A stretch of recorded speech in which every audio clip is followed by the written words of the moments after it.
Translation. O Vasu, I know from within your mind what you desired in the days of yore, when the Vasus and other demigods responsible for expanding the universal affairs performed sacrifices. You particularly desired to achieve my association. This is very difficult to obtain for others, but I awarded it unto you. Purport. Uddhava is one of the eternal associates of the Lord, and a plenary portion of Uddhava was one of the 8 Vasus in the days of yore. The 8 Vasus and the demigods in the upper planetary system who are responsible for the management of the universal affairs performed a sacrifice in the days of yore, desiring to fulfill their respective ultimate goals in life. At that time, an expansion of Uddhava, acting as one of the Vasus, desired to become an associate of the Lord. The Lord knew this because He is present in the heart of every living entity as Paramatma, the super-consciousness. In everyone's heart there is the representation of the super-consciousness who gives memory to the partial consciousness of every living entity.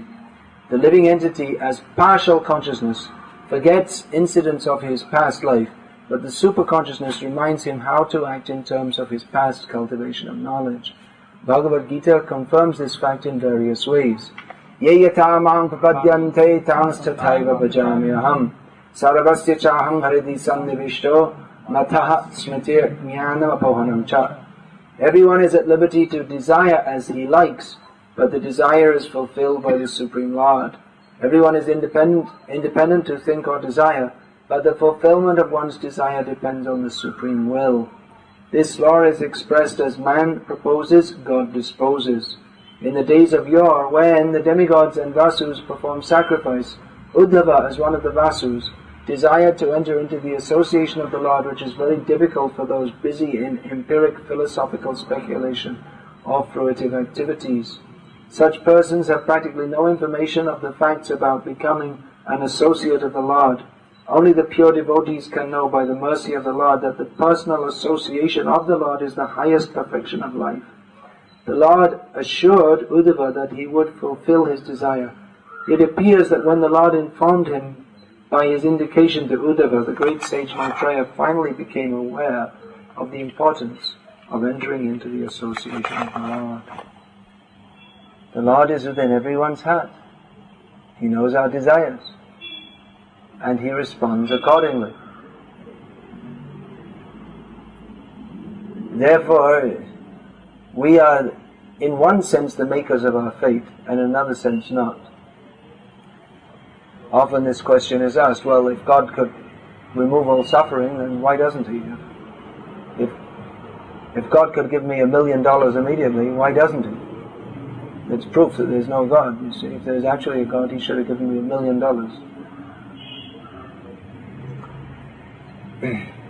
So yes, Krishna knows our desire,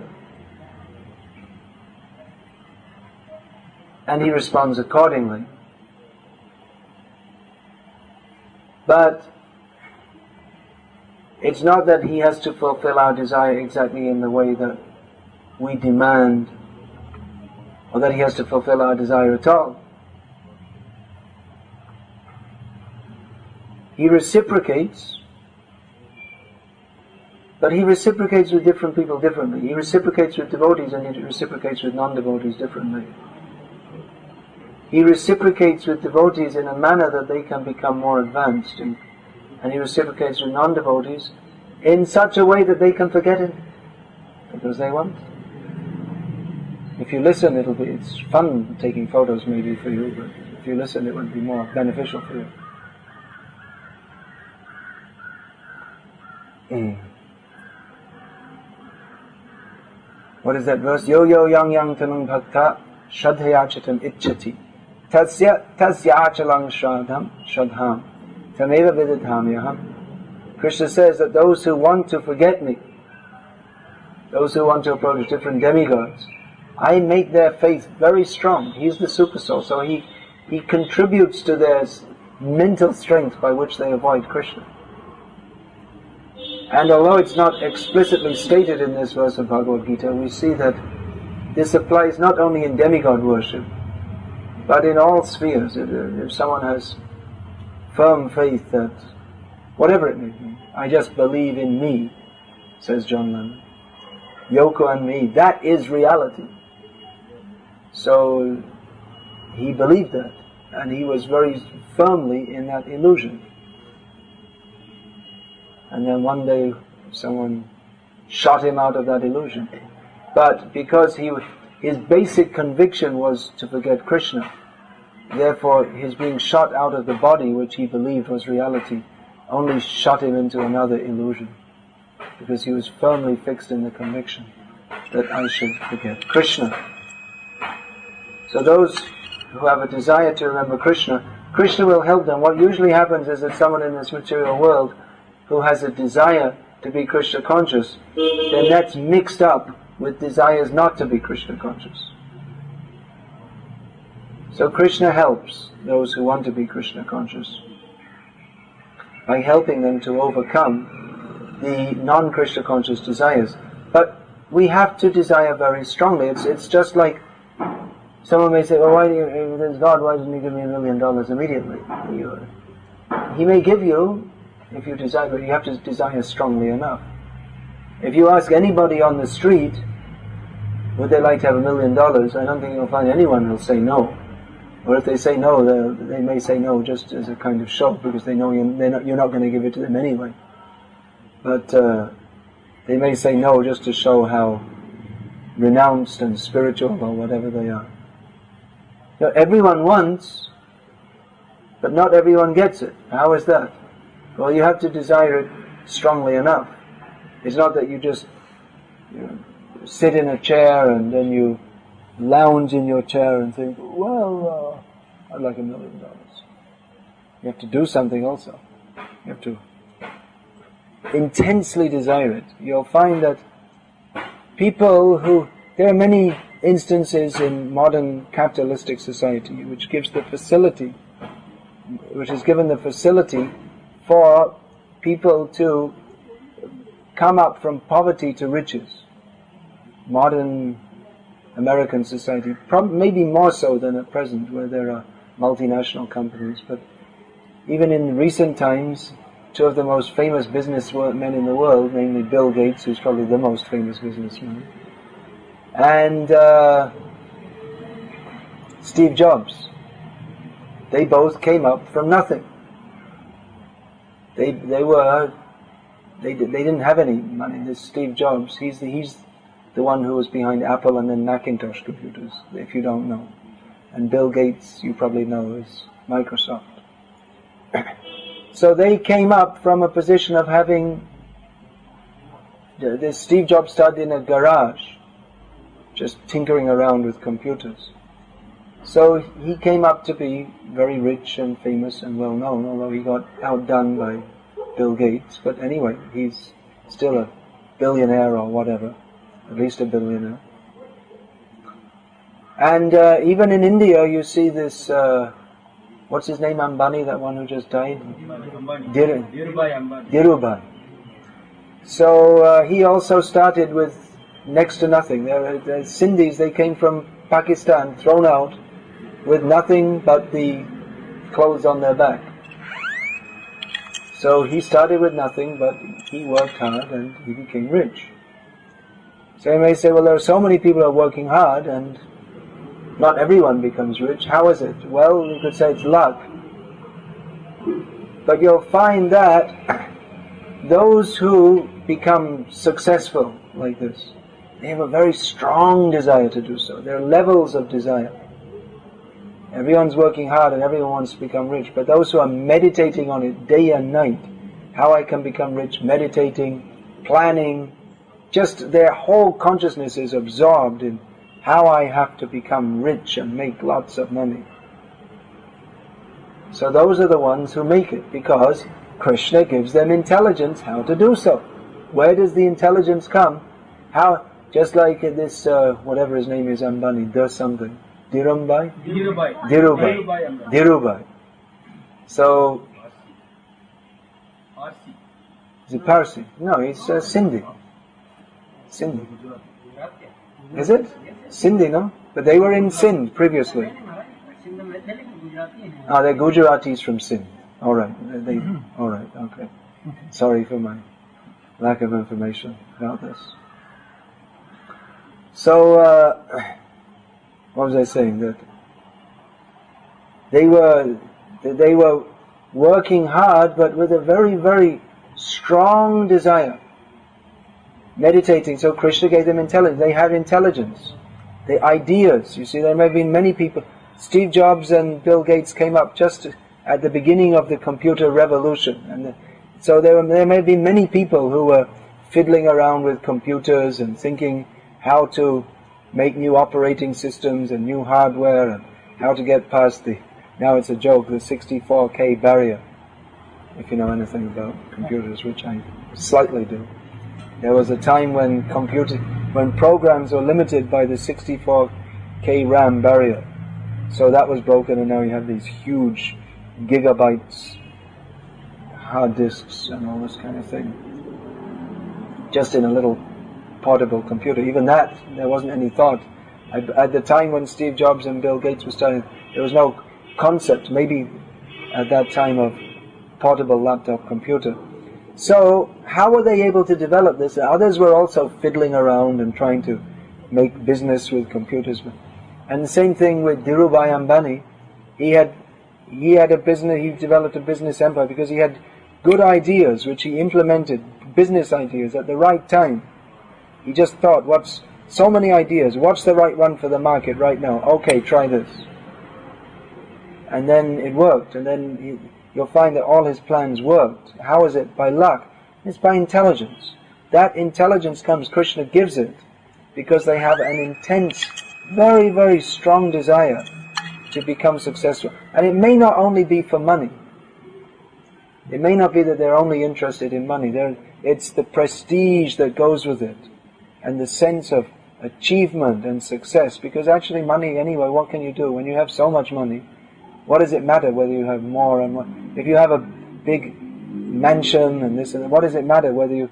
It really doesn't matter whether you have $5 billion or $10 million. It doesn't make any difference to the way you live your life. But why they want more and more money? It's a sense of achievement, and I've done more than others, and becoming famous, and they may also be considering we're contributing to human society. Often these very big businessmen, they think like that we've actually contributed. We're giving jobs, we're giving new products, we're giving opportunities. So they have they're able to succeed, whereas others don't. Just like it's very unfortunate actually for most people in the world who use computers, that Bill Gates was successful, because actually this Windows operating system, it's just a pain in the neck. There are much better operating systems, but because his business, he was a better businessman, so he managed to squash all the competition except Steve Jobs, who is still around, but he's more or less squashed. This Macintosh is actually a much better operating system, and there are other operating systems which are better. But he got ahead with the business acumen and this and that. So how is it? Some people succeed and others don't. Well, you could say one factor is luck. But then one factor in luck is actually, when they say luck, that this scheme succeeded and this one didn't, and even just like this Windows system succeeded and the other operating systems are actually much better, they didn't succeed. It's because Bill Gates was better in marketing and in business tactics of squashing others out of the market, and all kinds of dirty things which businessmen do, legal or illegal. So it's not just luck, but when we say it's because someone's very, very much meditating on how to succeed, how to get ahead, how to be successful. Krishna gives the intelligence how to do so. So this Srimad Bhagavatam class is not really a discussion of Steve Jobs and Bill Gates and Dhirubhai Ambani and how businessmen succeed. But, well, in one sense it is, because how is everything going on in this material world? Everything is going on under the direction of the Supersoul. So, in this verse, the Lord is telling Uddhava how he succeeded in becoming a great devotee. And that principle applies everywhere. Uddhava succeeded as a great devotee because he very strongly desired so. When it said that you desired, that doesn't mean that that Uddhava, his desire was just like some religious desire. He was a Vasu, and he was going on with his life, and sometimes he used to think, well, it'd be nice to be an associate of the Lord. What's for lunch today? And which dancing girl am I going to dance with next? Not like that. Desire means intense desire, very intense desire to become an associate of the Lord, and therefore the Lord reciprocated with him. And that intense desire means sustained intense desire. Even there may be so many tests. Just like all these big businessmen, they don't become big businessmen just that you say, well, it's just luck. But no, they had to go there every one of them had to struggle and go through so many difficulties. Your friend there in Baroda also, this Shivlal Goel, he is also started off not rich, but he came up. So, how is that? They have to face many tests. When you're first beginning in business, definitely people will cheat you. Because that's what business, you learn. And you become cheated, and then you think, then you can go away. I'm finished with business. It's no good. I'll become a coolie or something like that. Maybe they started as a coolie. It may be. They started as a coolie, and then they saved some money and then started some business like that. But they had the determination to overcome obstacles. And they learned by their mistakes. If someone cheated them, they learned, okay, now I have to be more careful in how I deal. But they didn't give up hope. They didn't think, well, everyone's a cheat. Because if you do business, you have to have some measure of trust in others. If you can't give goods on credit to anyone, then you can't do any business. So then some people will cheat, but they go on, they overcome obstacles. There may be the strike, the factory is closed, this, that, the other. People go against them in business. Someone will give them a bad name. Some of their trusted employee will take their product and make an imitation product and start a new factory and try to do him. So many things. It's a constant battle. It goes on all the time. But they have great confidence that I can achieve the goal. I will do it. I'll go on. And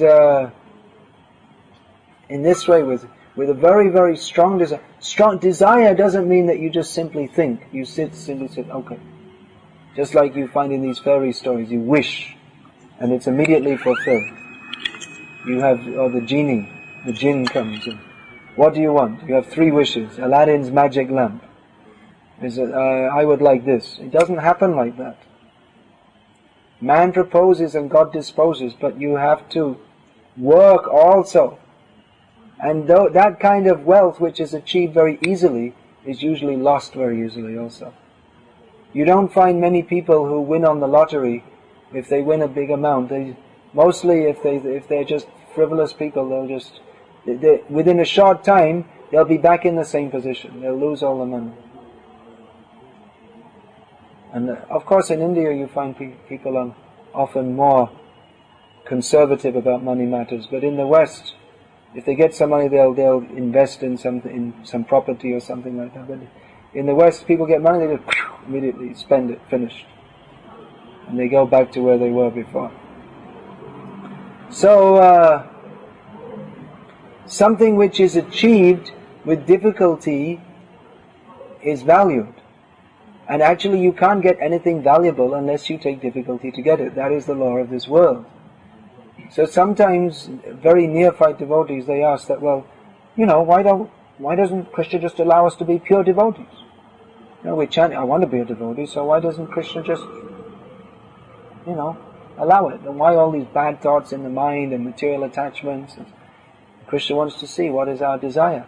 We have to do our sadhana, do our bhajan, do our service, surrender. And then when Krishna sees that we're very serious, then he'll give us a gift far greater then anything that Bill Gates or Steve Jobs or any of these great business tycoons could achieve. They can't, it's so great they can't even appreciate it. It's beyond their scope of appreciation. So, this is the answer. We have to have desire, but that desire, that also, as I say, has to be sustained and very strong. And that desire, it's like I said, it's not just you sit and you think one time, oh, I'd like to be a pure devotee. But it's sustained, and that desire has to be increased and maintained despite all difficulties.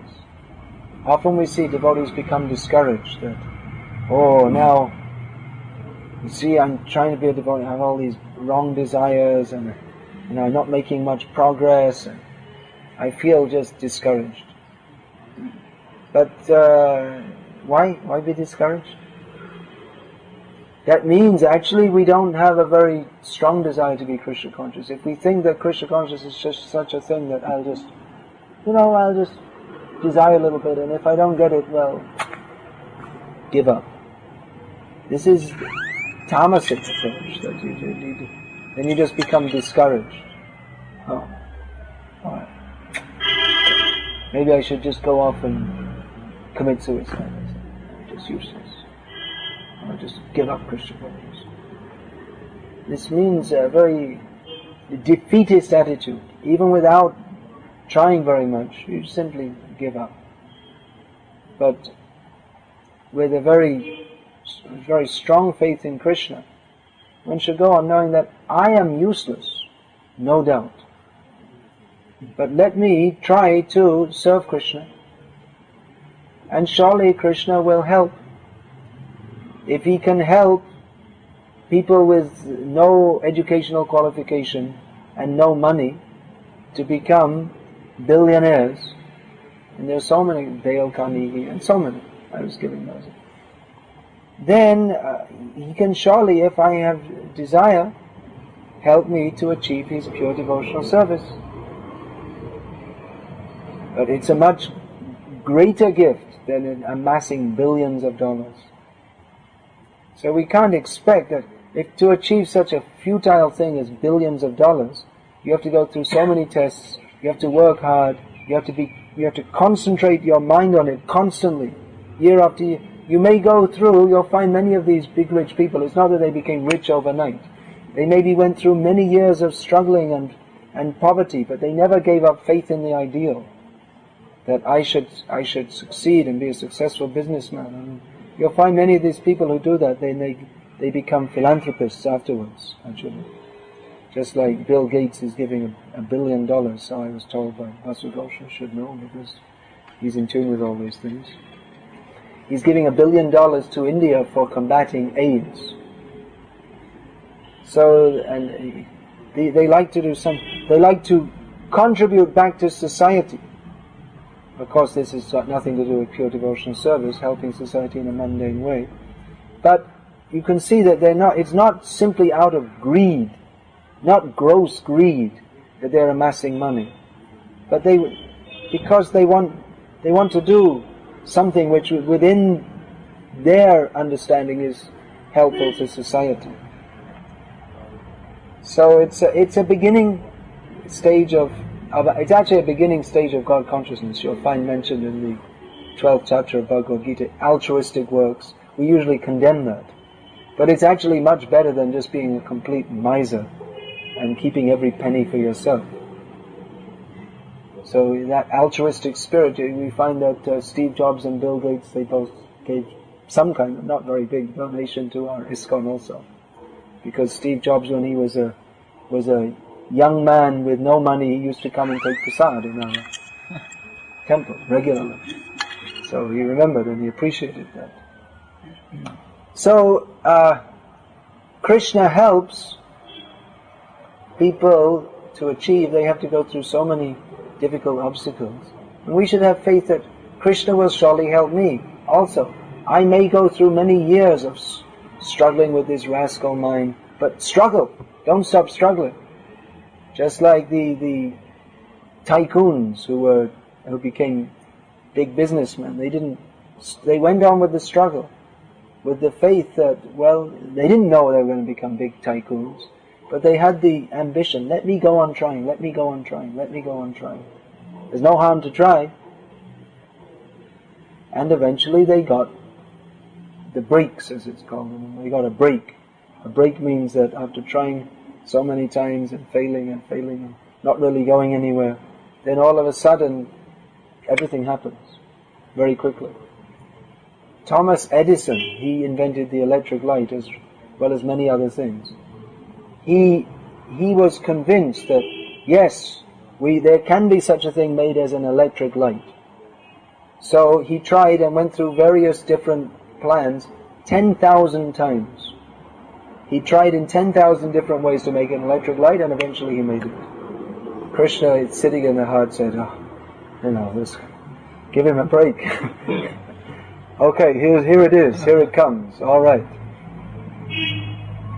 So in the same way, surely if we're very sincere and try to serve Krishna and try to become a pure devotee, then the friends, relatives, they may be against, the whole situation may be against, the whole inner consciousness may be against, but Krishna will help us. And when we develop such a strong desire, that means now we may have so much desire and so much wrong desire. But we have to develop a very strong desire to be Krishna conscious. And then Krishna will help us. He's helping us. Whatever modicum of desire we have, Krishna is helping us to develop that if we so want. And if we want to forget Krishna, He'll also help us to forget Him. And if we want to be a half and half devotee, then I'll be half a devotee and half a materialist. And Krishna will help us also. But we won't attain pure devotional service. We have to very intensely desire it. And again, desire doesn't mean just I'd like to be a pure devotee, just kind of thinking about it, but applying ourselves to the process by which we can achieve that. Just like these big businessmen who came up from nothing, they didn't just desire it, but they worked hard. They applied themselves to the process of making money, of taking goods, finding a market, and then maybe some new marketing scheme or making some plan, thinking all the time how to make money. That when you're in such a consciousness, how to make money, then everything you see, you'll think, how could I make money out of that? How could I make money? Everything they see, they think like that. That example is given. If different people go to a forest, they'll have different ways of viewing it according to their consciousness. A lusty man, when he goes to the forest, he'll think that, I wonder if there are any women wandering around here. And the devotee will think, well, this is a nice place to chant Hare Krishna. Why don't I chant Hare Krishna loudly? Then all the animals and the plants, they can also get benefited. And a man who's thinking about money, he'll think that, well, maybe I could acquire this stretch of forest at a cheap price, and then cut all the trees down, make money on the wood, and then with the cleared space, I could make a housing estate and make money. So different people in the same place and the same situation, according to their meditation, they view the same situation. And they get what they want sooner or later. Sooner or later the lusty man will, maybe not in that forest, but he'll come across some young lady who agrees to fulfill his lusty desires. And the businessman, maybe not in that state, you may think about it and investigate it and find out that, well, maybe it's not such a good idea after all, because this kind of wood, we could cut it down, but anyway the trees aren't full, they have to grow for another 50 years, or it's too far away from the market, or whatever. But he's thinking about it.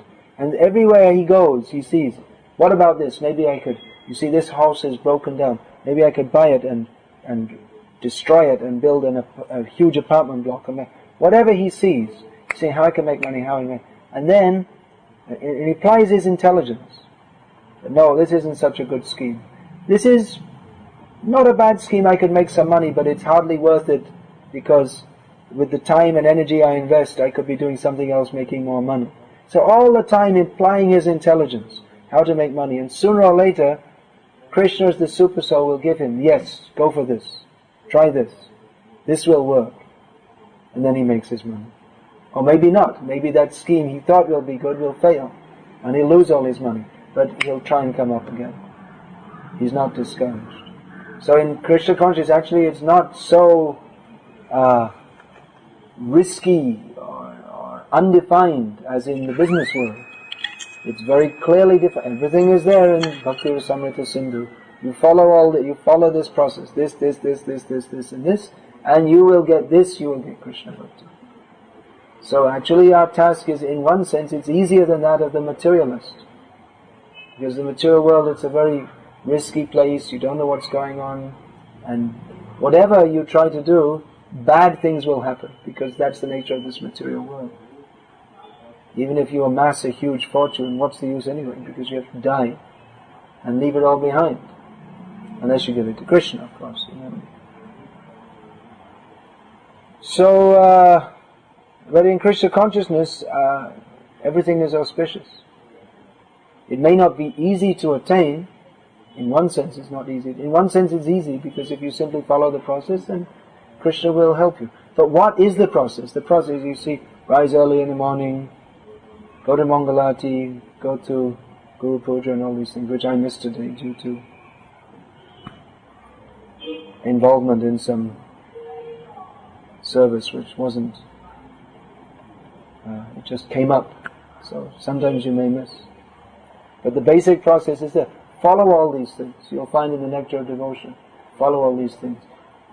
But you'll find that apart from the rules and regulations, it also, in the Nectar of Devotion, it's also described, it's like one of the rules and regulations is, one should offer prayers to the Lord.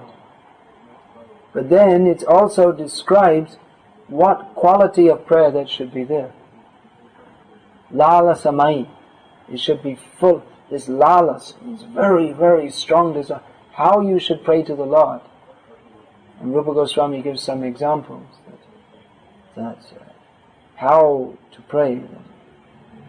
That oh my dear Lord, I have no qualification, I'm completely useless, I'm full of material desires, and I'm born in a low family, I have no learning or knowledge, and I can't follow anything properly, I'm completely useless in all respects, but still in the depths of my heart I'm simply calling out to you that somehow you please help me to come up and attain your devotional service.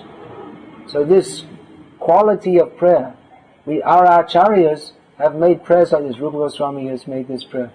Bhaktivinoda Thakur has taught us how to pray. Gopinath mama nivedana shana Vishayi durjana shada kamarata kicha nahi morita. So Bhaktivinoda Thakur, he's not in this situation. He's praying that Gopinath, you are the Lord of the gopis, and I am the most wretched, lusty rascal, full of all material desires. I have no qualities, but still I am praying to you. So Bhaktivinoda Thakur is not in that situation. He's a completely pure devotee. But he's praying like that. He may feel like that in his humility, but he's praying like that to teach us how we should, what is the feeling, what is the quality of feeling that we should pray with. If we actually pray with such feeling, then certainly Krishna will very, very soon bestow pure devotional service upon us. But we sing the song and we just sing it, that's all. We sing it like a machine, like a stone. Vishayi Durjana, that's a nice song. But such intensity of feeling, we have to develop that by singing such a song or reciting such verses of Rupa Goswami. Now we say Nayanam Galada Shuddhaya, we just say da da da da da da da da da da da da. But what is the feeling that is implicit in such a prayer? So that we have to cultivate that very strong desire to attain Krishna, even though knowing ourselves to be unqualified, but knowing that the only qualification is to throw ourselves without reservation at the lotus feet of Krishna and beg, please accept me. Hare Krishna. Any question about this? Maharaj, you said that we have to have intense desire to achieve something. How much is desire influenced by previous karma for materialistic? How much is desire influenced by previous karma? It's not really karma, but it's bhakti unmukhi sukriti. We develop, it may be over various lifetimes. We find someone takes to Krishna consciousness and very soon they come up, they appear to be somewhat advanced. And others, they're just kind of like this and like that. So, not so intense in their Krishna consciousness. So, we take up Krishna consciousness where we left off, and therefore someone may be, from the beginning, appear to be more advanced than others. But then if we see someone's more advanced than me, then we shouldn't be discouraged, but we should think that anyway, whatever situation I'm in, let me go on. And another factor is that whatever situation we may be in, we can come up, and especially by associating with more advanced devotees, then that will help us. Whatever backward kind of situation we may be in, by associating with advanced devotees, then we can quickly become advanced in Krishna consciousness. Associating by hearing from, trying to follow in their footsteps, serving like this. What about the materialistic person? Because he may desire to be millionaire and push up, but if karma is bad, he's not going to. Yes, if one desires to be a millionaire and really tries, but then he may not achieve. But one thing is, even that to have such a strong desire, that if one has a very strong desire, that usually that's carried on from a previous life also. So the karma usually, the desire and the karma usually goes with it. So even to have such a strong desire, more strong than others, means that that's something carrying on. And even if he doesn't achieve in this life, he may achieve in the next life. Because if one maintains such a strong desire, Krishna will help. Of course, as I said, I spoke a lot about business success in this class, but we don't ascribe actually it has no real importance, intrinsic importance, but I was just giving it as an example, that's all. Otherwise, to be a millionaire or a billionaire, it has no intrinsic importance whatsoever. It's just a different material situation. But it is something that is unusual to achieve. So it serves as a good example how by strong desire one can achieve that which it appears is not within your reach. So pure devotional service may also appear beyond our reach, but it's not. If we have a strong enough desire, if we develop that desire, then Krishna will help. He helps materialists to become successful materialists, so-called. So he can help devotees to be successful. He certainly will help devotees to become successful in their quest to become pure devotees. Then, sometimes some devotees, especially in congregation, they have some desire to help to this moment, to do some business or something. But is it really possible to be good businessman and devotee? Is it possible to be a good businessman and a good devotee? Yes, why not? Because it seems it's contradictory. No, that can be dovetailed in Krishna's service. There are so many, in Bhagavatam, there are so many kings who are good kings and good devotees also. So that can be. But generally, business life is a distraction. So if you're already a successful businessman, then engage that in Krishna's service. But sometimes we hear, just yesterday someone was telling me that I want to go to such and such a place and start a business, and then you see, then the preaching will go on nicely. But it doesn't work like that. He's just a young boy. He doesn't know what it means to start a business. How much time and energy absorption is there? If you're already addicted to that, then you may do, that becomes karma yoga. If you think, I should do this way for Krishna. We have to see in each individual case. One should take guidance from Guru how best to serve Krishna. And Krishna may give you advice how to serve according to your own material desires also. Understanding that the best thing for you would be to just leave everything and become Krishna conscious, but understanding that this person is not fit for that.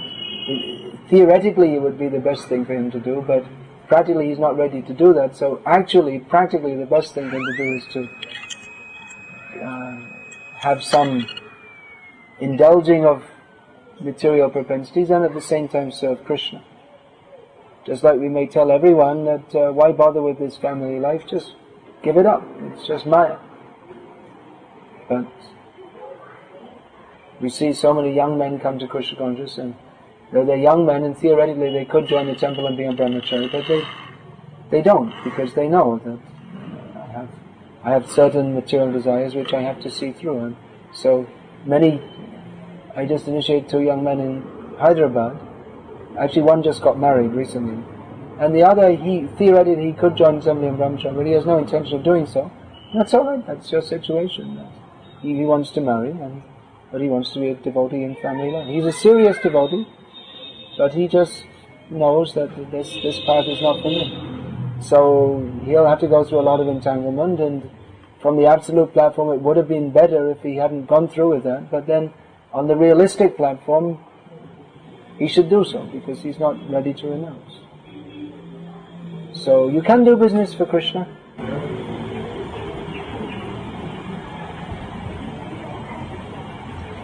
But that should be under guidance also. Yeah, then? You're speaking about after some time trying so much, some term used to break through. No, you get a break. That's a different term to break through. What do you use? You get a break. It's colloquial English. It's probably in the dictionary. I'm sure it is. But it's kind of a little... Yeah, nowadays it's an accepted usage. Completely. You get a break. That means that things start to go right. But many devotees in spiritual life, I want to say, that they got disappointed because they falsely expect that, okay, I will do preaching and I will apply full, and then just one day, like some miracle will happen and I will attain Krishna Prema or something will completely change. But in reality, we see that it's going very slowly, and sometimes devotees are disappointed. So devotees are disappointed. They think it's just, I'll go on my service and then one day all of a sudden I'll wake up and I'll be overwhelmed with Gopi Bhava Samratadala Hari Kalola Magno Muhur. So what's the question? Is there a comment? No, the question is what happens in reality, because... What happens in reality? Ado Shadha Tata Sadhu Sangata Vajana Kriya Tato Narta Nivritti Sat Tato Nishta Ruchistata Anasaktis Tato Bhava Tato Premabhyudanjati Sadhakanang Ayam Prema Pador Bhave Bhavet Kramaha. It's Bhavet Kramaha means it's a gradual development. That's what happens.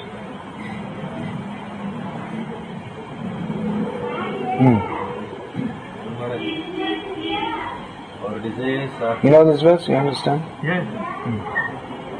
Our desires are fulfilled based upon our previous deeds. Desires are fulfilled according to our previous deeds and our present deeds also.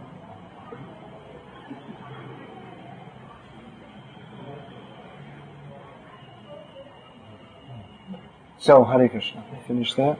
Srimad Bhagavatam ki jai. Divine Grace Srila Prabhupada ki jai.